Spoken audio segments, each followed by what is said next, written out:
बिस्मिल्लाहिर्रहमानिर्रहीम, अस्सलाम वालेकुम नाज़रीन। प्रोग्राम क्रॉसिंग लाइंस में खुशामदीद। मैं हूं यासिर रशीद। नाज़रीन, बांग्लादेश में इंतखाबी अमल मुकम्मल होने के बाद अब वोटों की गिनती का अमल जारी है और गैर हतमी गैर सरकारी नताइज आने का सिलसिला शुरू हो चुका है। 17 करोड़ आबादी वाले इस जनूबी एशियाई मुल्क में अवाम ने 15 बरस तक कायम रहने वाली शेख हसीना की आमिराना हुकूमत के खात्मे के बाद पहली बार आजादाना माहौल में अपना हक राय दही इस्तेमाल किया।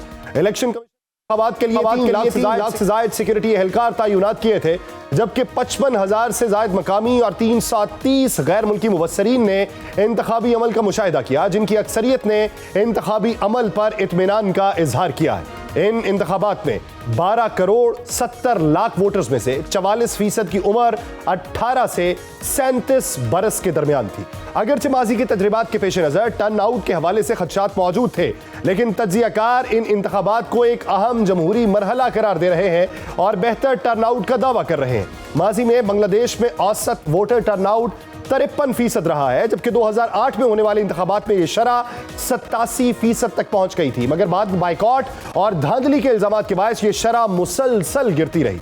इंतखाबी अमल के दौरान सिक्योरिटी के हवाले से तशवीश बरकरार रही और तशद्दुद के इक्का दुक्का वाकयात भी रिपोर्ट हुए, लेकिन इंतखाबात के दौरान अमन व अमान की सूरत हाल निस्बतन बेहतर रही। इन इंतखाबात में पार्लियामान की 299 नशिस्तों पर 51 से जायद जमातों और 2000 से जायद उम्मीदवारों ने हिस्सा लिया।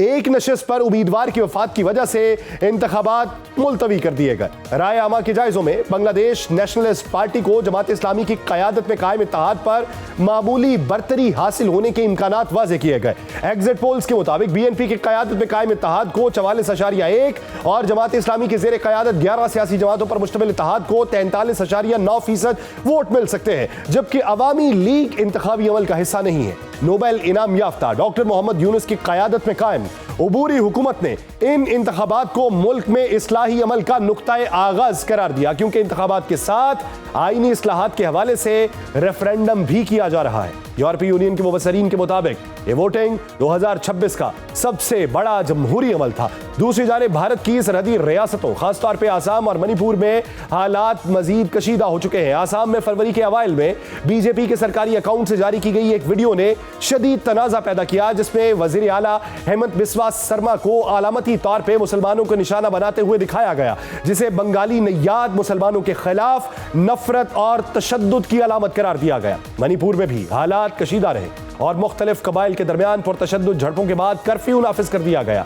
ये पूरी सूरत हाल ये जाहिर करती है कि बांग्लादेश में सियासी तब्दीली के पस मंजर में भारत की शिमाल मगरबी सरहदी रियासतें दाखिली अदम इस्तेहकाम के एक नाजुक मरहले से गुजर रही हैं, जिसके बायस भारत की इन इंतखाबात में दिलचस्पी गैर मामूली रही है। लेकिन बंगाली अवाम अब भारत पर मजीद इन्हसार करने पर तैयार नहीं और ढाका के तालीमी इदारों की दीवारों पर लिखे नारे ये जाहिर करते हैं कि बांग्लादेश के नौजवान अब एक ऐसी हुकूमत चाहते हैं जो बैरूनी असरो रसूख से आजाद हो। इसी मंजरनामे में बात करने के लिए हमें ज्वाइन किया बांग्लादेश से सीनियर सहाफी माहिद इमरान साहब ने। माहिद साहब, बहुत शुक्रिया आपके वक्त का। माहिद साहब, आज का जो इलेक्शन डे था, इसमें टर्न आउट के हवाले से आप क्या समझते हैं कि माजी की निस्बत कितना ज्यादा था?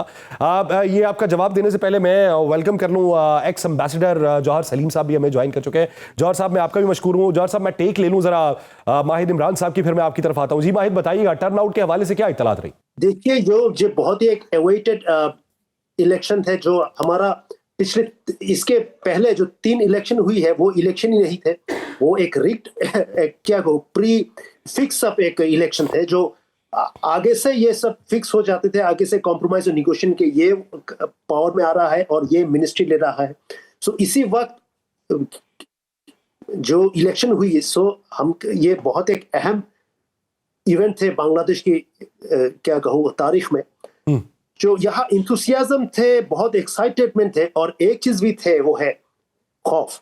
क्योंकि पिछले 1 साल से बहुत सारे वेंडलाइजिंग हुई है, बहुत सारे मॉब वायलेंस हुई है। तो इसीलिए भी हमारे जिस लोगों ने ये जेनजी की एक अपराइजिंग या रेवोल्यूशन जो कहे, हाँ, वो की है, उन लोगों भी डरी हुई है कि क्या होने वाला है और क्या नहीं होने वाला है। आखिरकार जो हुआ अच्छी हुआ। यहाँ बहुत सारे पार्टिसिपेंट्स है, शुरू में कुछ कम थे, मगर इसके बाद जब जैसे ही दिन गुजरी उस पार्टिसिपेशन उतनी बढ़ते चल गई, तो आखिरकार जो कहूंगा कि टर्नओवर तकरीबन 50 से 55 हुआ 47 थी जब शाम के पहले तक 40 तकरीबन 48% थी टर्नओवर, और ये हम कहते हैं कि अभी तक ये टर्नओवर रेट 50 या से 55 होगी, अभी ये फाइनल पोल्स नहीं आई। सो ये हमारे लिए एक अहम इवेंट है।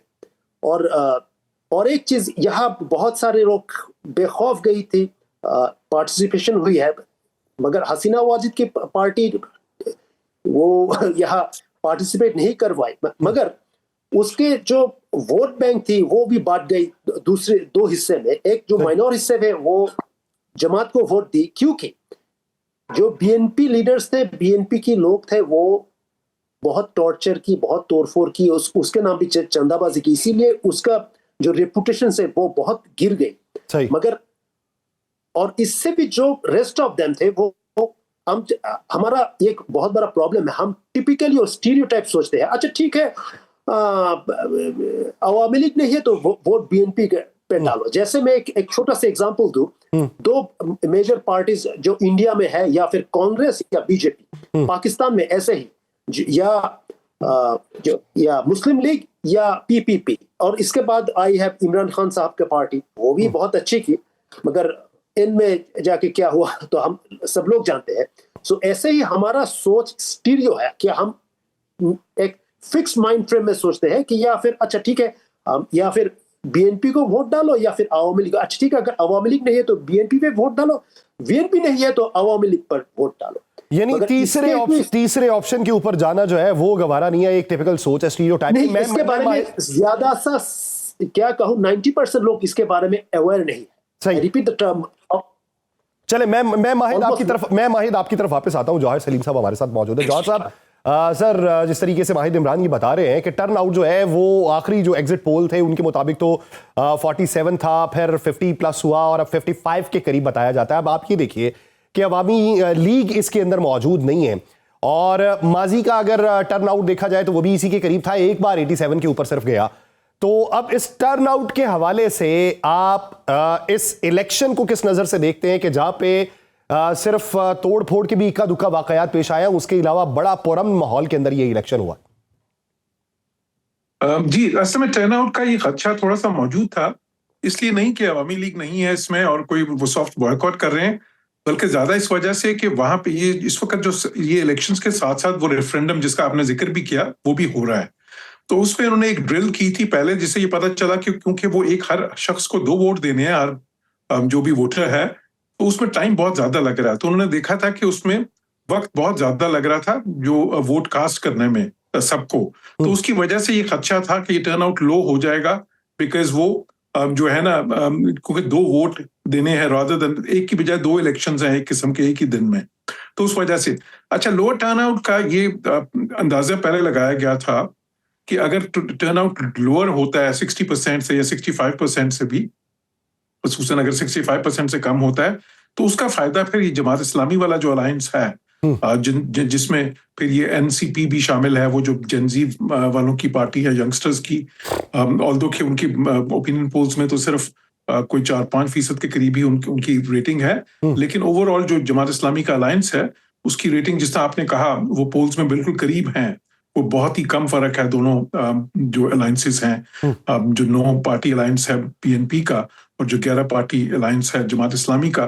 तो लोअर वो जो थोड़ा टर्न आउट हुआ है, और जिसकी बुनियादी वजह शायद वही है जिसका खदशा जाहिर किया जा रहा था कि क्योंकि वो दोनों वोट डालने हैं हर एक वोटर को, एक रेफरेंडम के लिए भी, और ये रेफरेंडम भी बहुत अहम है। बिकॉज देखें इस रेफरेंडम में जो बांग्लादेश की जमहूरियत जो कहते हैं रिपब्लिक है, उसकी आइडियोलॉजी थोड़ी सी चेंज होनी है। वो एक सेकुलर सोशलिस्ट रिपब्लिक से उसको वो एक डेमोक्रेटिक और जो है ना पॉपुलरली विल्ड जो रिपब्लिक और ह्यूमन राइट्स के ज्यादा ओरिएंटेड रिपब्लिक बनाना चाह रहे हैं, और साथ ही साथ वो मैसिव चेंजेस कर रहे हैं।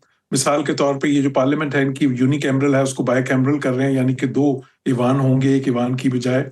इसी तरह प्राइम मिनिस्टर की पावर थोड़ी सी कम हो रही है और प्रेसिडेंट की पावर थोड़ी सी ज्यादा हो रही है, ताकि दोनों के बीच में एक बैलेंस हो जाए। इसके अलावा फिर ये है कि जुडिशरी को और स्ट्रॉन्ग कर रहे हैं, फिर इलेक्शन कमीशन को बहुत ज्यादा स्ट्रेंथन कर रहे हैं इसमें। फिर इसके अलावा जो है ना ब्यूरोक्रेसी में रिफॉर्म्स भी शामिल हैं, जुडिशरी की रिफॉर्म्स भी शामिल हैं।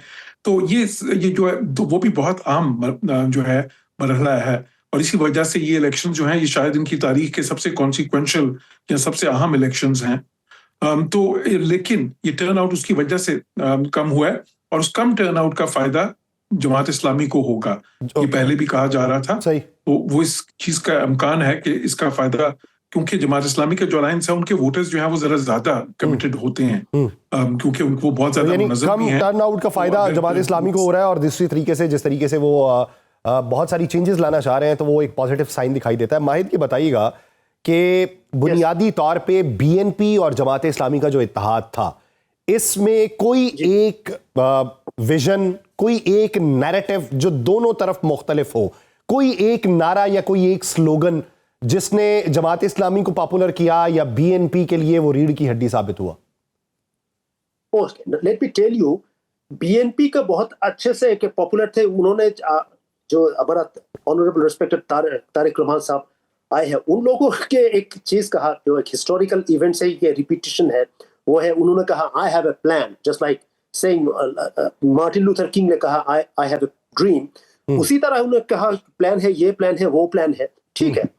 मगर सबसे एक चीज उनका पार्टी मेंबर्स में नहीं कहूंगा कि उसका नाम पे बहुत सारे नेगेटिव एक्टिविटीज हुई है, वेंडलाइजिंग, चांदाबाजी, डकैती, मॉब वायलेंस, बहुत सारे नेगेटिव, क्या कहूं, एंटी सोशल एक्टिविटीज और एलिमेंट्स उसका नाम पे इस वक्त जो है ग्राउंड में है। इन्हीं की वजह से उसका रेपुटेशन, क्या कहूं, उसका इमेज थोड़ा खराब हुई।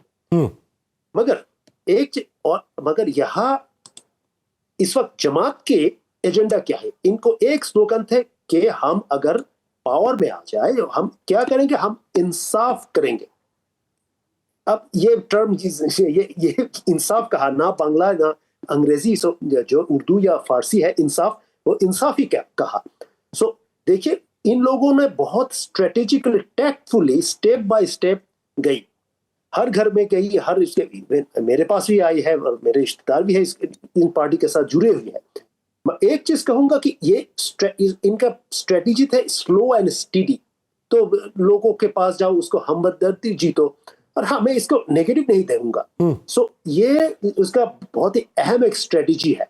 मगर क्या कहे, ऐसे में मैंने कहा, हमारा बंगाली लोग जो है, हम सब साउथ एशियन, ये सब कॉन्टिनेंटल लोग, हम एक स्टीरियो और एक फ्रेम के अंदर सोचते हैं, फ्रेम के बाहर हम नहीं सोचते। तो हम सोचते हैं अच्छा ठीक है, इन लोगों ने ये कह रहा है, मगर अगर ये लोग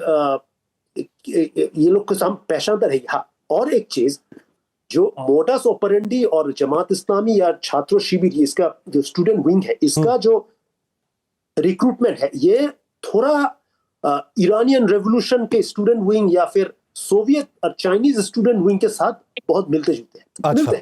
यानी दुनिया के अंदर जो इनकलाब आए हैं, जो बड़े इनकलाब हैं, उन इनकलाबों से मुमासलत रखने वाली जो तहरीक है वो जमात इस्लामी और उसके इत्तेहाद में है।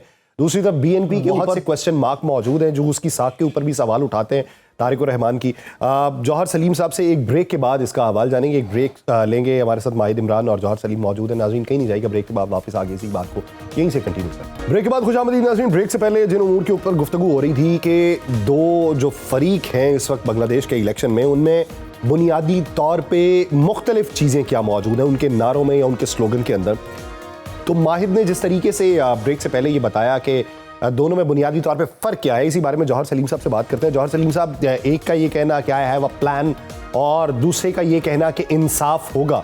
अब इसमें एक बड़ा उनसर जो नुमाया किया माहिद इमरान ने, वो ये कि माजी के अंदर जो इल्ज़ामात लगे उनके ऊपर, तारिक रहमान के ऊपर, और जिनको बीएनपी तो यही कहती थी कि अवामी लीग की तरफ से पॉलिटिकल विक्टिमाइजेशन का शिकार बनाया जा रहा है, लेकिन मुख्तलिफ मौक़ों के ऊपर वो सवाल बदस्तूर मौजूद रहे हैं। तो क्या ये भी बुनियादी उनसर हो सकता है इस इंतखाबात के नताइज में तब्दीली के हवाले से? जी बिल्कुल, मैं किसी टेक्निकल इशू की वजह से उनको सुन नहीं सका बिल्कुल, लेकिन देखें, इन दोनों जमातों में एक तो खैर जाहिर है कि जो है Jamaat Islami is clearly right पे है, राइट पार्टी है, क़दामत पसंद पार्टी है। उसमें जाहिर है थोड़ा सा उनकी जो आइडियोलॉजी है वो बाकी पार्टियों से मुख्तलिफ है। बीएनपी भी राइट ऑफ सेंटर है, वो राइट तो नहीं है लेकिन राइट ऑफ सेंटर है।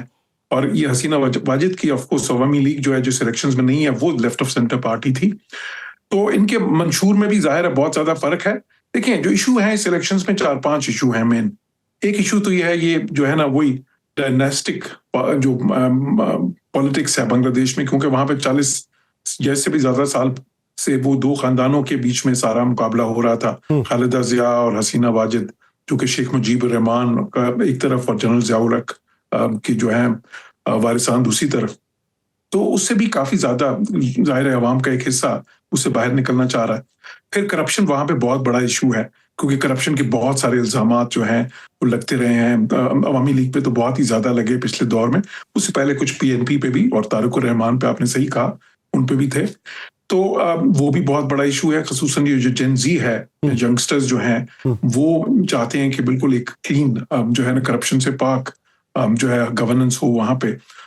फिर उसके बाद इंसाफ जो है वो भी बहुत अहम है, बिकॉज जाहिर है जो इस तरह के मुल्क हमारे जैसे जो है उसमें फिर क्रिमिनल जस्टिस सिस्टम और ब्यूरोक्रेसी और बाकी जगह पे वो उसमें मसाइल होते हैं।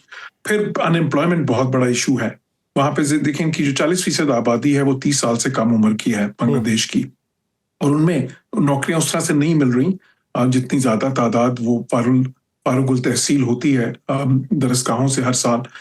तो वो एक बड़ा इशू है। फिर उसके बाद जो इकोनॉमिक ग्रोथ है उनकी वो भी पहले से नीचे आई है। इकोनॉमिक स्टेबिलिटी भी उस तरह की नहीं। बांग्लादेश तो एक एशियन टाइगर के तौर पे चल रहा था बहुत साल से, लेकिन अभी कुछ सालों से उसमें कमी आई है। दुनिया में भी थोड़ा सा पहले के मुकाबले में उनकी जो मार्केट, बिकॉज उनकी सारी तो एक्सपोर्ट बेस्ड इकोनॉमी है।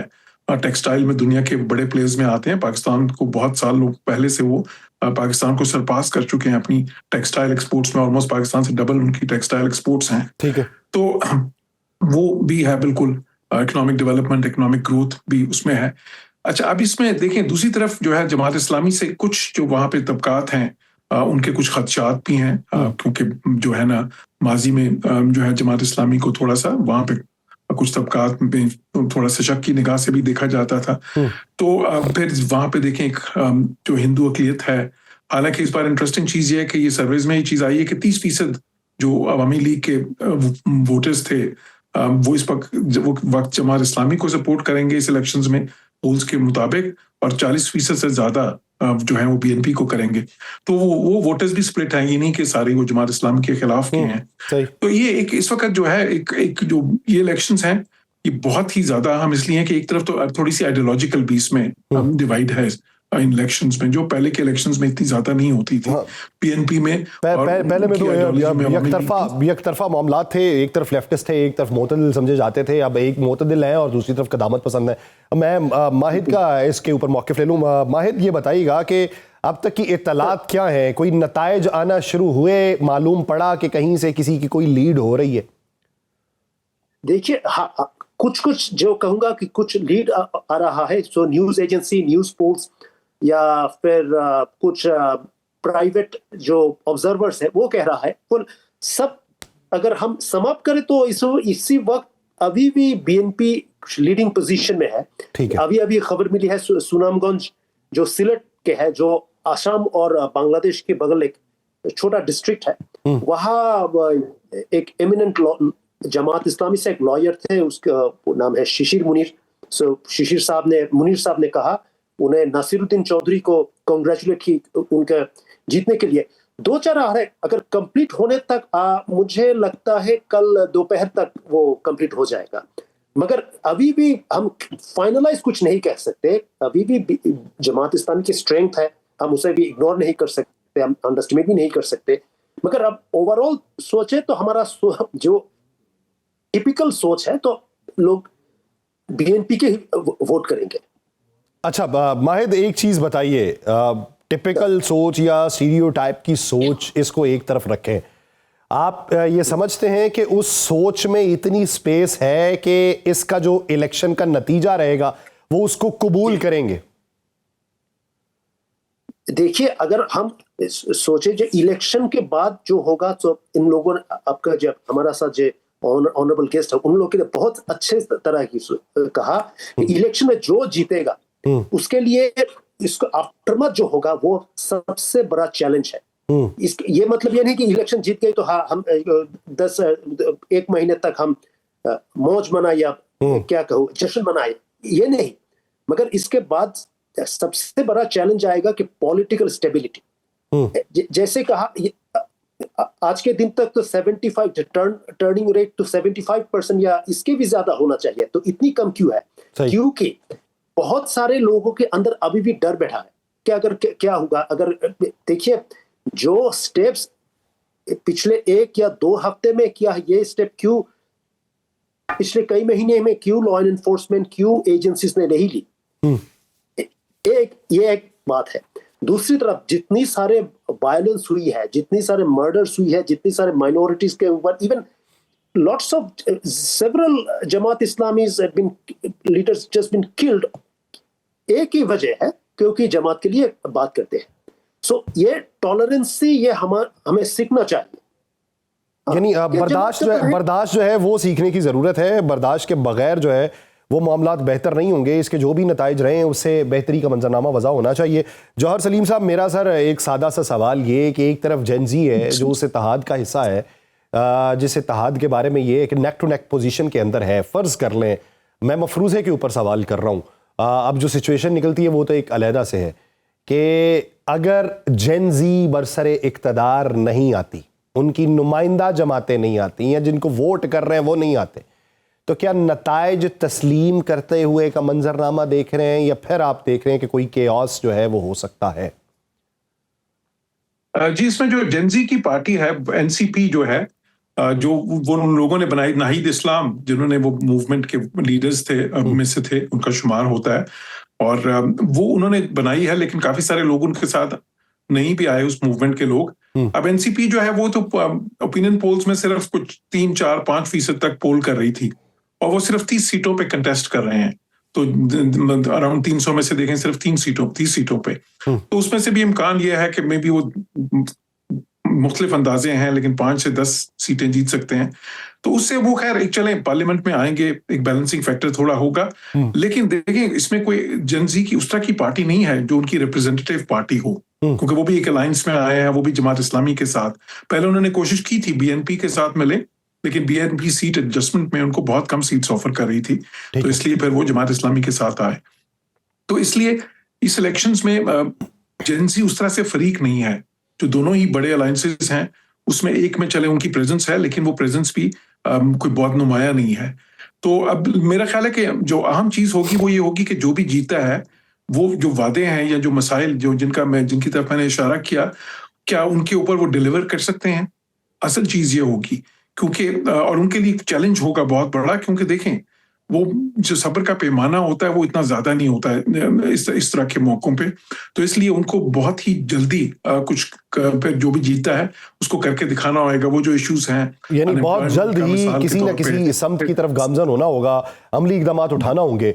और इस सारे मंजरनामे से बहुत बड़ा चेंज बांग्लादेश के अंदर एक हुकूमत के जाने के बाद आया, उसको आगे कंटिन्यू करना है, लेकिन पॉजिटिव वे के अंदर। बहुत शुक्रिया जौहर सलीम साहब, माहिद इमरान साहब, इस हवाले से अपना वक्त देने के लिए। नाज़रीन, दीगर इश्यूज पे बात की जाएगी एक शॉर्ट ब्रेक के बाद, कहीं नहीं जाएगा। ब्रेक के बाद खुशामदीद। नाज़रीन, अमरीकी सदर डोनाल्ड ट्रंप ने ईरान के साथ मुज़ाकरात नाकाम होने की सूरत में फौजी कार्रवाई की धमकी दी है और खित्ते में एक और जंगी बहरी बेड़ा तैनात करने का ऐलान किया। व्हाइट हाउस में इजरायली वज़ीर आज़म बेंजामिन नेतन्याहू से मुलाकात के बाद सदर ट्रंप ने कहा कि ईरान के साथ डील की कोशिश की जा रही है, लेकिन अगर कोई समझौता ना हुआ तो फिर उसके नताइज के ऊपर गौर किया जाएगा। ट्रंप ने गुज़श्ता बरस ईरान की जानिब से डील न करने के फैसले की जानिब इशारा करते हुए कहा था कि इसके नतीजे में मिडनाइट ऑपरेशन किया गया जो ईरान के लिए नुकसानदेह साबित हुआ। उन्होंने उम्मीद जाहिर की कि इस बार ईरान ज्यादा जिम्मेदार और माकूल रवैया इख्तियार करेगा और मुज़ाकरात के नताइज मस्बत रहेंगे। सदर ट्रंप के इन बयानात को ईरान पर दबाव बढ़ाने की पॉलिसी के तौर पर देखा जा रहा है, जिसके बायस वो हर उस ऑप्शन के इस्तेमाल की बात कर रहे हैं जिससे ईरान बेबस होकर अमरीकी मुतालिबात मान ले। इस मुलाकात से पहले इजरायली वज़ीर आज़म बेंजामिन नेतन्याहू ने अमरीकी वज़ीर ख़ारजा मार्को रूबियो से मुलाकात की और व्हाइट हाउस में सदर ट्रंप के बोर्ड ऑफ पीस में शमूलियत इख्तियार की।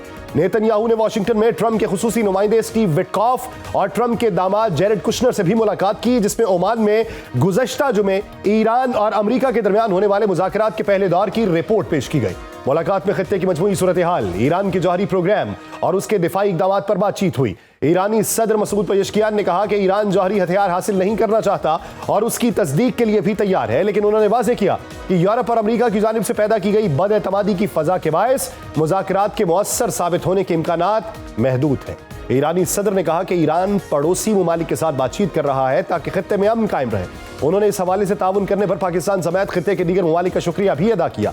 ईरान के सुप्रीम लीडर आयतुल्लाह अली खामनाई के मुशीर अली शमखानी ने भी ये कहा है कि ईरान की मिसाइल सलाहियत किसी भी मुज़ाकराती अमल का हिस्सा नहीं बनेगी। उन्होंने दो टोक अल्फाज में कहा है कि ईरान की जानिब से महदूद जारहियत को भी जंग का आगाज तसव्वुर किया जाएगा। ये पेशरफ्त एक ऐसे वक्त में है जब खित्ते में कशीदगी में मुसलसल इजाफा होने के इम्कानात मौजूद है। अमेरिका और इसराइल में हालिया राबिते, सदर ट्रंप और अमेरिकी हुकाम की धमकियां और खित्ते में अमेरिकी बहरी बेड़े USS अब्राहम लिंकन की मौजूदगी के बावजूद ईरान की जानिब से मज़ाहमत का जारी रहना, इन हालात में सिफारतकारी को एक और मौका देना अहम है, क्योंकि ये मुज़ाकरात नाकाम हुए तो खित्ता एक और जंग के दहाने पर खड़ा होगा।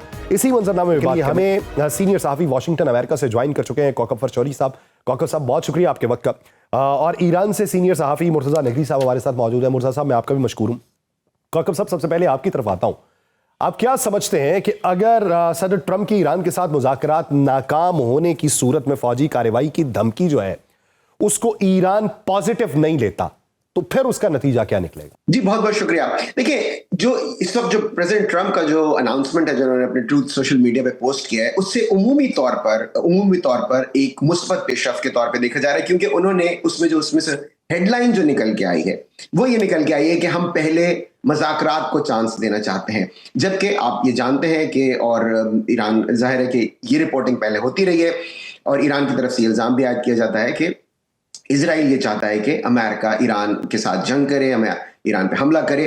लेकिन जो कल की जो मुलाकात हुई है इनकी इजरायली वजीर आज़म की और प्रेसिडेंट ट्रंप की, उसमें जो चीज़ जो उसके बाद जो मुस्बत मैं समझता हूँ चीज़ निकल कर आई है वो ये कि मज़ाकरात को, नेगोशिएशंस को, बातचीत को मौका देने को फौकियत दी गई है और ये एक मुस्बत बात है। देखिए, ये हमेशा होता है, कोई भी साइड ऐसा नहीं कर सकती कि जी बस ये एक यकरुखी सी पॉलिसी होगी। ये कह दिया जैसे कि प्रेसिडेंट ट्रंप ने कहा कि जी अगर मज़ाकरात नाकाम हुए तो फिर जाहिर है कोई और ऑप्शन भी हो सकता है। लेकिन अभी फिलहाल जो ये बयान आया है, इसे कम से कम मैंने जो यहाँ पे कमेंट्री देखी है, पढ़ी है, उसे एक मुस्बत रुख पर ही देखा जा रहा है कि ईरान पर फौरी तौर पर उन्होंने ऐसी कोई धमकियां में नहीं वो बात की। उन्होंने कहा कि हम मज़ाकरात को पहला मौका देना चाहते हैं और जो भी इस तरह की बात करता है जाहिर है उसके आखिर में कैवियाट के तौर पे कह देते हैं अगर मज़ाकरात नाकाम हुए, या माजी का जो उन्होंने हवाला। लेकिन ये बात सबके इल्म में है कि किसी भी तरह की जो फौजी कार्रवाई है, जो महाजर आई है, वो खित्ते के मफाद में नहीं होगी। ठीक, मुर्तज़ा साहब, आप क्या समझते हैं कि अमेरिका की जानिब से ये जो बात की गई है इसको ईरान मुस्बत तौर पे ले रहा है या ईरान को ये प्रेशर टैक्टिक लगता है? देखिए, मुझे थोड़ा सा वक्त दीजिएगा ताकि मैं कुछ चीजों को क्लैरिफाई कर सकूं, ताकि मेरे सामाईन उसको समझ सकें कि मैं क्या कहना चाह रहा हूं। आप देखिएगा, जब अमेरिका ने जो यहाँ ईरान में आशोबगरी या तखरीबगरी हुई उसकी हिमायत की, तो ऐसे बयानात दिए कि अमेरिका कल आएगा और ईरान के ऊपर हमला करके ईरान को खत्म कर देगा। उसकी वजह क्या थी? ईरान के अंदर जो इंटरनल डिस्टर्बेंस हुई, जो अंदर बिके हुए लोग थे या जिन्हें खरीदा गया था, जिनके जरिए काम करवाया जा रहा था, ईरान ने उनके ऊपर कंट्रोल पा लिया, उनको 100% उस तहरीक को कुचल कर रख दिया और लोगों ने ईरान की जो सुप्रीम लीडर हैं उनकी आवाज पर बाहर निकलकर तकरीबन अभी जो कल उनका दिन गुजरा है इनकलाब की आजादी का, तकरीबन 34 से 36 मिलियन के दरमियान फिगर है, इंटरनेशनल फिगर, लोगों ने निकल कर ऐलान किया कि भाई हम ये नहीं चाहते, महंगाई जरूर है, कोई मसला नहीं, पूरी दुनिया में है, लेकिन हम किसी फॉरेनर के कदम यहां पड़ने नहीं देंगे। बुनियादी मसला यह है कि 47 साल पीछे चले जाइए आप, अमेरिका वो वाहिद मुल्क था जिसने $24 बिलियन ईरान से दूसरे ममालिक में लगवाए, 1 रुपया बिना वापसी के, कर्जे के तौर पर भी नहीं। तो वो जो खून मुंह को लगा हुआ था, वो 47 साल से कोशिश कर रहे हैं कि ये दोबारा उसी पोजीशन पे हम ईरान को लेकर आए और अपने सारे काम निकालें। दूसरा बड़ा मसला तेल का है। तेल इस वक्त आपको मालूम है पूरी दुनिया के अंदर एक ऐसा सिंबल बना हुआ है कि जिसकी तलाश में अमेरिका पागल बना फिर रहा है। वेनेजुएला के ऊपर जो मामला किया गया, ना उसमें ह्यूमन राइट्स कहीं नजर आया, ना उसके अंदर जो है वो डेमोक्रेसी की बहाली नजर आई, बल्कि अब ट्रंप साहब ये कह रहे हैं कि वेनेजुएला का तेल हम बेचेंगे। आप अंदाजा लगाइए दीदा दिलेरी का। मैं, मेरे जो बरादर हैं उनकी खिदमत में भी कुछ चीजें अराइज में, वो तो जानते होंगे इन चीजों को, लेकिन मजबूरियां मैं समझता हूँ। वेनेजुएला का तेल मैं बेचूंगा और यही काम खलीज फार्स के अंदर किया जा रहा है, इस गल्फ के अंदर किया जा रहा है, ईरान के साथ भी यही काम करने की कोशिश की जा रही है। लेकिन मसला यह है कि ये जो हयूला उन्होंने बनाया हुआ था ईरान की नेशन ने उसको रिजेक्ट किया, ईरान की फोर्सेस ने उसको रिजेक्ट किया, ईरान की जो डिप्लोमेट्स हैं, ईरान के जो सियासी सिस्टम है, मिलकर उन्होंने एक प्लेटफॉर्म पे आकर उसको रिजेक्ट किया। अब ट्रंप साहब के पास कोई बहाना बचा नहीं है। अच्छा, दूसरी सबसे बड़ी बात, मैं माजरत चाहता हूं, दूसरी बड़ी बात, जो अमेरिका की सुप्रीमेसी का जो कंबल था, उसके अंदर 6 महीने 8 महीने पहले यमन ने इतना बड़ा सुराख कर दिया है एक बहरी बेड़े को यहां से भगाकर, और इतनी तेजी से वो बहरी बेड़ा फरार हुआ कि उससे एक इनका F-18 तैयारा समंदर में गिर गया। तो ये जो सुराख है ना, ये सुराख ईरान देख चुका है और ये पूरी दुनिया देख चुकी है। अब एक की जगह 2 बहरी बेड़े आए। बेशक अमेरिका के पास पावर ज्यादा है, बेशक टेक्नोलॉजी ज्यादा है, लेकिन ईरान ने 12 दिन के अंदर ये प्रूफ किया कि अमेरिकन थर्ड सिस्टम हो या इसराइल के आयरन डोम सिस्टम्स हो, इन तमाम को ईरान क्रॉस करके अपने मतलूबा नताइज और हदफ हासिल कर सकता है। तो यही चीज ईरान के पास आज भी है, प्लस चाइना और रशिया की जो सपोर्ट है टेक्नोलॉजी की इंटरनली, वो भी शामिल है। पूरी दुनिया जानती है ना, ये तो अब ओपन सीक्रेट हो चुका है, वो भी शामिल है। तो अब आप देखिए ट्रंप का जो पहले दिन का टोन था, जब ईरान के अंदर मामलात इंटरनली डिस्टर्ब थे, उन्होंने कहा मशहद जो है वो सुकूत कर गया, तेहरान थोड़ी देर के अंदर खत्म हो जाएगा, हम वहां आ जाएंगे, तुम्हारी सपोर्ट करेंगे। खुलेआम उन्होंने ये बातें की हैं। 12 रोजा जंग के अंदर भी आप पहले दिन देखिए उनका बयानिया क्या था, ईरान का नाम रूए जमीन पर से मिट जाएगा। मैं हिमायत नहीं कर रहा हूं किसी मुल्क की भाई, लेकिन मैं एक हकीकत बताना चाह रहा हूं। पहले दिन बयान ये था कि ईरान रूए जमीन पर से मिट जाएगा, लेकिन जंग के 6ठे दिन के बाद उनका बयान यह था कि मुज़ाकरात की मेज पे आया जाए, और 12वें दिन इसराइल की मुसलसल रिक्वेस्ट पर बयान यह था कि अब सीज फायर किया जाए और दुनिया की ताकतों को मिला के हम ऐलान करते हैं, ईरान से रिक्वेस्ट करते हैं कि वो सीज फायर करे।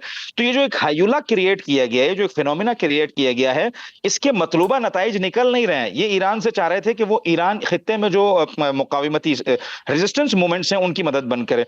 ईरान से चाह रहे थे कि जो एनरिच्ड यूरेनियम है वो किसी और मुल्क ट्रांसफर करे। ईरान से चाह रहे थे अपने मिसाइल प्रोग्राम महदूद करे। ईरान ने तीनों पर बात को रिजेक्ट कर दिया, कहा इन तीनों पर कोई सिरे से बात नहीं होगी, सिर्फ बात होगी एनरिचमेंट लेवल के ऊपर कि वो कितना कम किया जा सकता है। मैं मुर्तज़ा साहब, ईरान इस चीज में जीता है। देखिए इस पे कोकब साहब का जरा एक मौक़िफ़ ले लूं। जितनी आपने बात की कोकब साहब, मेरा कोई सवाल नहीं है सर, मुर्तज़ा साहब ने जो एतराज़ात उठाए हैं, ये जिन निकात के ऊपर रोशनी डाली है, अगर उसका आप कोई रिबटल देना चाहें तो। नहीं, रिबटल तो जाहिर है वो तो जो कोई तर्जुमान होगा वो आके दे सकेगा। मैं तो आपके सामने सूरत हाल का तज्जिया ही पेश कर सकता हूँ जिस वक्त की सूरत हाल है।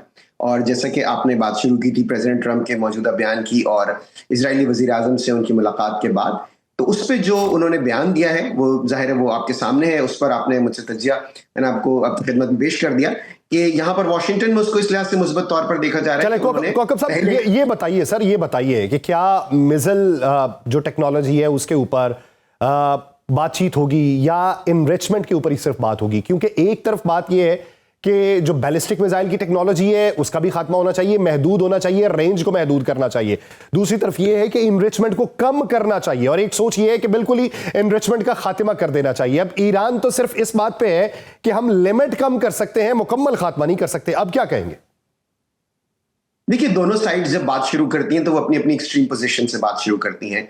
जाहिर है ये ईरान की अपनी पोजीशन है, अमेरिका की अपनी पोजीशन है, दोनों अपनी अपनी पोजीशन से, और मुज़ाकरात होते ही इसलिए हैं कि किसी दरमियानी को, जिसे कहते हैं ना, मिडिल ग्राउंड पे पहुंचा जाए। ईरान को बिल्कुल अपने दिफा का पूरा हक है, हर मुल्क को होना चाहिए। और अगर ईरान ये और समझता है कि जो उसका बैलिस्टिक मिसाइल प्रोग्राम है वो उसके तहफ़्फ़ुज़ के लिए, उनकी जो टेरिटोरियल इंटेग्रिटी है उसके लिए ज़रूरी है, तो जाहिर है वो उस पर इंसिस्ट करेंगे। अमेरिका के जाहिर है अपने पर्सपेक्टिव्स हैं खित्ते के लिहाज से, वो ईरान को, इसमें कोई शुबा नहीं है, इसमें कोई सीक्रेट नहीं है, वो ईरान को एक ट्रबल मेकर के तौर पर खित्ते में देखते हैं।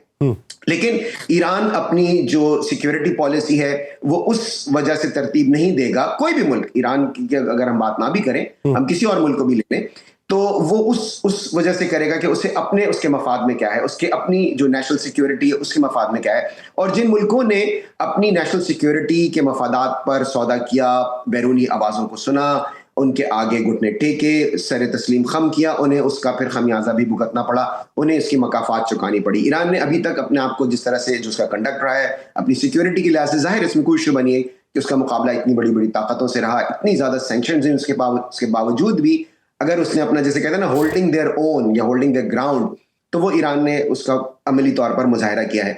अब अगेन, जैसे कि मैंने कहा कि दोनों जब फरीकैन किसी मुज़ाकरात में जाते हैं तो अपनी अपनी एक्सट्रीम पोजीशन लेकर, अपनी जो मैक्सिमम पोजीशन लेकर जाते हैं, लेकिन जब बैठते हैं टेबल पे, जब बातचीत शुरू होती है तो फिर कोई ना कोई चीजें तब्दील हो सकती हैं। मुर्तज़ा साहब, दोनों फरीकैन के लिए विन विन सिचुएशन क्या हो सकती है? देखिए, मैंने आपकी खिदमत में अर्ज किया और फिर दोबारा इसको अर्ज कर रहा हूँ जरा सी तफसील के साथ। मिसाइल प्रोग्राम अगर ईरान लूज करता है, ईरान के पास बचता क्या है? इस वक्त इसराइल पूरी दुनिया के अंदर एक खूंखार भेड़िए की तरह काम कर रहा है। जहां उसका दिल चाहता है इस खित्ते के अंदर वहां अटैक करता है। मुझे बताइए, अमेरिका कह रहा है कि 300 से 400 किलोमीटर की रेंज होनी चाहिए। अरे भाई, ईरान के एक सूबे से दूसरे सूबे तक एक मिसाइल न पहुंच पाए तो वो अपना दिफा कैसे करेंगे? Number 1 point. नंबर 2, वो कह रहे रेजिस्टेंस मूवमेंट्स की मदद न करें। अच्छा, आप रेजिस्टेंस मूवमेंट्स को छोड़ देंगे? इसराइल और अमेरिका अगले दिन ईरान के बॉर्डर के ऊपर हाजिर हो जाएंगे। उन्हें अपने बॉर्डर के ऊपर सरगर्म होना पड़ेगा। उनकी दुनिया के किसी भी मुल्क की ये कोशिश होगी कि वो जंग को अपने बॉर्डर से बाहर रखें। वो बिल्कुल ठीक कर रहे हैं वो। मेरे अंदाजे कि दुनिया का कोई भी अकली कहेगा ना, अमेरिका कभी अपने बॉर्डर के ऊपर जंग लड़ता है? नहीं लड़ता। वो अपनी तमाम जंगें अपने बॉर्डर से बाहर लड़ता है। भाई, जब आप अपने लिए इस पॉलिसी को काबिल अमल समझते हैं तो दूसरे को भी काबिल अमल समझने दीजिए। ये पॉसिबल नहीं है उनके लिए। तीसरी बात, एनरिच्ड जो यूरेनियम है 400 किलो, वो किसी सालिस मुल्क के पास चले जाए। भाई, गई हुई चीज कभी दुनिया में वापस आई है? ये दुनिया इस कदर नेक है कि ईरान 400 किलो यूरेनियम किसी को दे दे? इस वक्त जमाना है टेक्नोलॉजी का, और न्यूक्लियर पावर से अमेरिका तो अपने बेड़े चला रहा है। न्यूक्लियर पावर से अमेरिका तो अपनी टेक्नोलॉजीज को इंप्रूव कर रहा है और वो दूसरों को कह रहा है कि तुम ना करो। अरे भाई, अगर कोई इंसान रिफाही मामलात के लिए, फलाही मामलात के लिए टेक्नोलॉजी इस्तेमाल करता है तो वो क्यों छोड़ेगा? ईरान के पास एक ही नुक्ता है, वो कह रहे हैं कि ये जो 60% यूरेनियम का लेवल है, एनरिचमेंट का जो लेवल है, इसको हम कम करेंगे, 40% पे आएंगे, 35% पे आएंगे। इसके ऊपर मुज़ाकरात हो सकते हैं और इस पर आप हमारे साथ बैठिए, आप मॉनिटर कीजिए, हमारी तरफ से आपको इजाजत है, मना नहीं है।